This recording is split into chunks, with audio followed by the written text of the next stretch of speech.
함수의 연속 세 번째, 이번에는 그래프에서의 연속 불연속에 대해서 좀 보도록 합시다. 역시 기본적으로는 연속이 많고요. 주로 대부분 다 연속이고 불연속인 곳이 몇 군데 빠져 있는 거예요. 몇 군데 정도가 불연속이 되는 겁니다. 자, 그래프에서 봤을 때 불연속은 크게 봤을 때는 두 가지 타입이 있어. 하나는 뭐냐면 가다가 동그라미가 하나 있는 거예요. 이렇게. 이거 비었다는 얘기거든. 이게 끊겼다는 얘기야. 이렇게 생겼을 때. 뭐 그래프의 모양이 꼭 이렇게 증가한다 이런 얘기가 아니고 그래프의 모양과 상관없이 쭉 가다가 동그라미 하나가 이렇게 들어있는 경우. 점이 위나 아래 어딘가에 또 있을 수는 있어요. 이렇게요. 점이 위에 있을 수도 있고 아래에 있을 수도 있고, 점이 위에 있다는 얘기는 이게 함수값이 여기 있다는 얘기고, 점이 아예 없다는 얘기는 아예 함수값이 없다는 얘기예요. 이런 식인 겁니다. 중간에 구멍이 하나 뚫려 있어요. 이런 경우에 불연속이라고 합니다. 불연속. 그렇다고 해서 다 불연속인 건 아니고, 여기가 예를 들어서 x는 a야. 그럼 x는 a에서만 불연속인 거예요. 다른 값들에 대해서는 다 연속인 겁니다. x는 a에서 불연속이에요. 근데 극한하고 비교를 하자면 요거 극한값은 존재해요. 극한값은 존재하는데 불연속인 거예요. 왜 그런 거냐? 여기가 살짝 떨어져 있거든요. 그러니까 불연속이라는 게 뭐 우리가 많이 사용하는 표현으로는, 일상적으로 쓰는 표현으로는 연결되어 있지 않다는 거예요. 연결되어 있다, 연결되어 있지 않다, 끊어져 있다, 이런 것들을 얘기하는 거거든. 그러니까 요렇게 구멍이 하나 뚫려 있는 것도 요거랑 떨어져 있는 거야. 그걸 이제 불연속이라고 하는 거죠. 요런 경우에 불연속. 하지만 이 불연속은 특이하게도 극한값은 존재한다. 실제로 y축이 여기 있다라고 치면, y축이 여기 있다고 치면 여기 점이 있다고 할게요. 그럼 함수값은 여기가 되는 거고요. 함수값은 여기가 되는 거고, 점이 있다고 치면 극한값은 여기 비어있는 거, 요거에 대한 y좌표 같은 요런 거, 여기가 극한값, 여기가 함수값이 되는 거죠. 그러니까 실제로 얘는 극한값도 존재하고 함수값도 존재하고, 그런데 단지 함수값과 극한값이 서로 다르다라는 뜻이 되는 거예요. 요렇게 구멍이 뚫려 있는 경우에 불연속이라고 한다. 하지만 그런 경우에 극한값은 존재한다.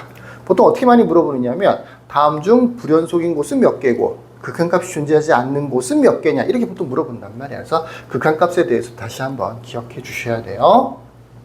자, 첫 번째 타입의 불연속은 이렇게 중간에 쭉 연결되어 있는 것처럼 보이지만 동그라미 하나가 있어서 구멍이 하나 뚫려 있는 이런 형태. 이런 형태가 그래프로 봤을 때는 불연속이다. 두 번째, 그래프가 완전히 이렇게 뚝 떨어져요. 완전 분리되어 있는 경우가 있어. 뭐 여기에 둘 다 이렇게 비어 있을 수도 있고요. 둘 다 동그라미가 쳐져 있을 수도 있고, 어느 한쪽에 점이 찍혀 있을 수도 있고, 그럼 이제 그 점이 찍혀 있는 곳이 함수값이죠. 또는 여기랑 다르게 또 다른 제3의 지역에다 이렇게 점이 찍혀 있는 경우도 있을 수 있고 그래요. 그럼 얘가 함수값이 되는 거겠죠. 그런 경우에는 이런 경우에 역시 불연속이라고 한다. 근데 이 경우는 왼쪽 그래프랑 오른쪽 그래프가 완전 분리되어 있죠. 이것처럼 동그라미, 구멍만 뻥 뚫려 있는 형태가 아니고 완전 분리되어 있는 형태야. 이런 경우에는 극한값도 존재하지 않습니다. 만약에 점이 찍혀 있으면 함수값은 존재하는데 극한값이 존재하지 않기 때문에 불연속이라고 하게 되는 거죠. 자, 뭐 실제로 여기 뭐 y축이라고 하면, 이걸 y축이라고 하면 이 밑에 있는 동그라미에 대해서 요가 y좌표, 여기가 좌극한이 되겠죠. 왼쪽 그래프랑 붙어 있으니까. 위에 있는 동그라미에 대한 요게 실제로는 우극한이 되겠죠. 오른쪽 그래프랑 붙어 있는 부분이 되는 거니까 이렇게 좌극한과 우극한이 서로 달라졌기 때문에 극한값 자체가 존재하지 않는다고요. 자, 그래서 불연속이 되는 그래프는 판단하기가 굉장히 수월합니다. 전체적으로 구멍이 뚫려 있는 형태, 완전 분리되어 있는 형태, 이렇게 두 가지가 있고, 추가로 극한값도 중요하기 때문에 구멍이 뚫려 있을 때는 그 구멍에 대한 y좌표가 실제로는 극한값이 되니까 극한값은 존재한다가 되는 거고, 요렇게 완전 분리되어 있는 경우에는 좌극한과 우극한이 틀려지는 거니까 극한값은 존재하지 않는다가 됩니다. 그래프는 그냥 이렇게 눈으로 보고 두 가지를 잘 기억했다가 식별하시면 되겠습니다. 자, 그 다음에 두 번째, 구간이라고 되어 있는 걸 좀 봅시다. 이 구간이라고 하는 거는 표현법에 대한 얘기예요. 표현법. 우리가 보통 x의 범위라고 하죠. x의 범위를 다른 식으로 표현을 해주는 걸 얘기하는 거야. 예를 들어서 x가 3에서부터 4 사이야. 그랬을 때 이걸 이렇게 표현해요. 3,4. 근데 이거 너무 좌표 같죠? 좌표. x좌표가 3, y좌표가 4. 좌표처럼 보이잖아. 그래서 좌표랑 구분하기 위해서 요 앞에다가 항상 구간이라는 표현을 써줘요. 그러니까 앞에 구간이란 말이 있으면 뒤에 게 좌표가 아니고 x의 범위를 나타내는 거야. 요 소괄호를 친 거 3하고 4 사이를 나타내는 표현이다 라고 알아두시면 좋겠네요. 등호가 들어갈 수도 있겠죠.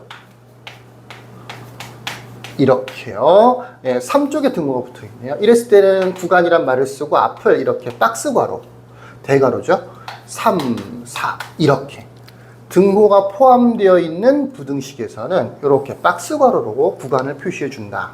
만약에 반대로 이쪽에 이렇게 등호가 들어있다, 4쪽에 등호가 들어있다 라고 하면 3은 아니죠. 이렇게 표현을 하는 거죠. 또 양쪽에 다 등호가 들어가 있다. 그런 경우에는 이렇게 해요. 양쪽 다 박스괄호, 대괄호를 써줘야 돼요. 구간이란 말은 항상 들어옵니다. 특히 이렇게 양쪽에 다 등호가 없는 소괄호로 되어 있는 구간, 좌표하고 거의 똑같이 생긴 거, 순서상하고 똑같이 생긴 거, 요거를 보통 열린 구간이라고 부르고요. 연이 아니고 열린 구간이라는 표현을 쓰고, 용어니까 이건 다 알아둬야 돼요. 그냥 외워둬야 돼요. 요렇게 양쪽 끝에 박스가 있어서 실제로는 등호가 들어간다는 걸 표시해주는 요 구간, 요런 구간을 뭐라고 하느냐면 닫힌 구간이라고 불러요. 열린 구간, 닫힌 구간. 그럼 얘네들은 뭐냐? 열려있는 부분도 있고 닫혀있는 부분도 있는 거예요. 열려있는 부분도 있고 닫혀있는 부분도 있는 거예요. 이런 경우에는 맨 마지막에 보시면 반 열린 구간 또는 반 닫힌 구간이라고 한다라고 되어 있지만 이런 경우에는 용어는 사용하지 않아요, 보통. 그러니까 이렇게 맨 마지막에 있는 반 열린 이런 말은 몰라도 돼. 주로 양쪽에 다 등호가 없을 때, 그러니까 등호가 둘 다 빠진 거, 요거를 열린 구간이라고 표현한다는 거, 양쪽에 다 등호가 있을 때 닫힌 구간이라고 표현한다는 거, 요렇게만 알아두시면 되겠습니다. x의 범위를 순서상으로 표시해주는 방법이에요. 그래서 그거를 반드시 앞에다 구간이라는 말을 붙입니다. 구간 3,4 이런 식으로 표현이 되는 거예요. 그럼 이게 구간 뒤에 있는 거는 좌표가 아니고, 이 순서상은 좌표가 아니고 x의 범위구나, 요런 뜻이구나 라고 알아두시면 좋겠습니다. 앞으로 구간이라는 표현을 굉장히 많이 쓰게 될 겁니다. 자, 또 다음 페이지에 보시면 범위라는 게 무조건 양쪽에 다 있는 경우는 아니죠. 어떤 경우도 있을 수 있냐면 한쪽만, 그냥 x가 3보다 크다만 있는 경우도 있고, 뭐 x가 4보다 작다만 있는 경우도 있고, 그렇죠, 그죠? 이렇게 등호가 뭐 있을 수도 있고 없을 수도 있고, 이렇게 누구하고 누구 사이 이런 식이 아니고 누구보다 크다라고만 되어 있는 경우도 있어요. 이런 경우에도 구간으로 표시해 줄 수 있는 방법이 있는데 뭐냐? 3, 무한대라고 표현합니다. 3, 무한대 이렇게 해요. 이것도 마찬가지. 마이너스 무한대, 4 이런 식으로 표현을 해줘요. 그러니까 무한대, 마이너스 무한대라는 기호를 이용해서 어느 한쪽만 범위가 있는 3보다 크기만 하다. 오른쪽은 끝이 없잖아. 또는 왼쪽이 끝이 없잖아. 이런 것들도 전부 다 구간으로 표현해 줘요. 이렇게만 쓰면 안 된다는 얘기야. 뒤에 끝이 없을 때는 무한대를 붙인다라는 얘기예요. 물론 등호가 있을 때도 있겠죠. 이런 경우에는 3무한대라고 써줘요. 또 이런 경우는 4무한대, 마이너스 무한대 4라는 식으로 표현을 합니다. 역시 등호가 있을 때는 대괄호, 박스괄호를 쳐주고, 등호가 없을 때는 소괄호, 동그란 괄호를 쳐주는 거야. 근데 무한대나 마이너스 무한대 바로 뒤나 바로 앞에 있는 여기는 박스괄호를 쓰지 않아요. 그러니까 이런 표현은 없다는 얘기야. 마이너스 무한대 이런 식의 표현은 없다고요. 이건 괜찮지만 이거는 이렇게 표현하진 않는다고. 마이너스 무한대나 무한대 옆에는 이렇게 이런 괄호를 쓰지 않고 항상 동그란 괄호를 쓴다. 무한대도 마찬가지라고 알아두시고, 마지막 보통 말로 표현되는 실수 전체의 집합, 모든 실수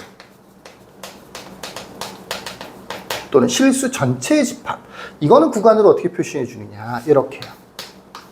마이너스 무한대에서 무한대 이렇게 표현해 줍니다. 물론 앞에다가 당연히 구간이란 말은 무조건 있어야 되는 거예요. 구간이란 말은 무조건 있고 이렇게 표현을 해줍니다. 모든 실수 또는 거기 있는 것처럼 실수 전체의 집합을 나타내는 기호로는 이렇게 써준다고요. 자, 구간에 대한 것은 전부 다 기호기 때문에 어쩔 수 없어요. 잘 외워두시길 바라겠습니다. 자, 여기까지 하고 다음 영상에서는 연속 함수, 어떤 한 x값에 대해서 연속이다 말고 어떤 구간에서, x의 범위, 구간에서의 연속에 대해서 설명을 좀 하도록 하죠. 여기까지. 끝.